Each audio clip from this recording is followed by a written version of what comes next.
આ એક એવી સંસ્થામાં પ્રવચન યોજાઈ રહ્યું છે કે જે કૃષ્ણની ભૂમિકા હતી. ગોકુળની અંદર નાના ગોપ બાળકોને એમ્પાવરમેન્ટ કરીને મોટા કર્યા છે. મથુરાની અંદર મહી માખણ વેચી જતી ગોપીઓ દ્વારા કૃષ્ણએ જે ક્રાંતિકારી વિચારો મોકલા અને ત્યારે કંસની સામેનો વિરોધ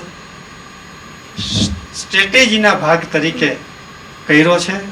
એટલે એક રાજાનો પગ ખેંચીને કૃષ્ણ મારે છે તો કોઈ ઊભું નથી થતું, વિરોધ નથી થતો.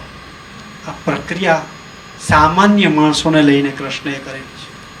સામાન્ય વનવાસ વેઠી રહેલા પાંડવોને લઈને આટલું મોટું સામ્રાજ્ય અને આટલી મોટી સંસ્કૃતિ ઊભી કરી છે. નાના માણસોની મોટી બેંક. બહુ સાર્થક છે, કેટલી સરસ ટેગ છે. અને બીજો શબ્દ મને બહુ ગમ્યો, પ્રાઉડલી કોઓપરેટિવ. અમને ગર્વ છે કોઓપરેટિવ. અમે છાતી કાઢીને કોઓપરેટિવ બન્યા છે. વખાના મયરા કઈ કોઓપરેટિવ નથી બન્યા. બ્રહ્મવેદાંત સ્વામી માધવપુરમાં કહેતા રામ રાખે એમ રહીએ, બરોબર. રામ રાખે એમ જખ મારીને રહીએ. જખ એટલે જીવ.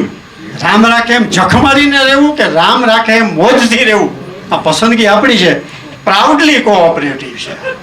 આવી એક સંસ્થાએ એક તક આપી આપની સાથે કોમ્યુનિકેશન સાધવાની. એ માટે સંસ્થાનો પણ ખૂબ ખૂબ આભાર. અને તમારો તો ખરું જ, કારણ કે આપણે ત્યાં બહુશ્રુત, હમણાં ભાઈ સરસ કાવ્ય બોલતા હતા, જે પિતાની વાત કરતા હતા, એમાં એક વાત મને ત્યારે યાદ આવી હતી કે આપણે ત્યાં છે ને સાંભળનારનું મહત્વ છે.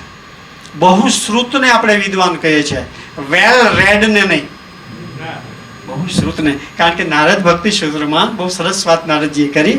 શ્રુત્વા, સાંભળવાથી શું થાય છે? શ્રુત્વા ધર્મમ વિજાનાતિ, મારે શું કરવાનું છે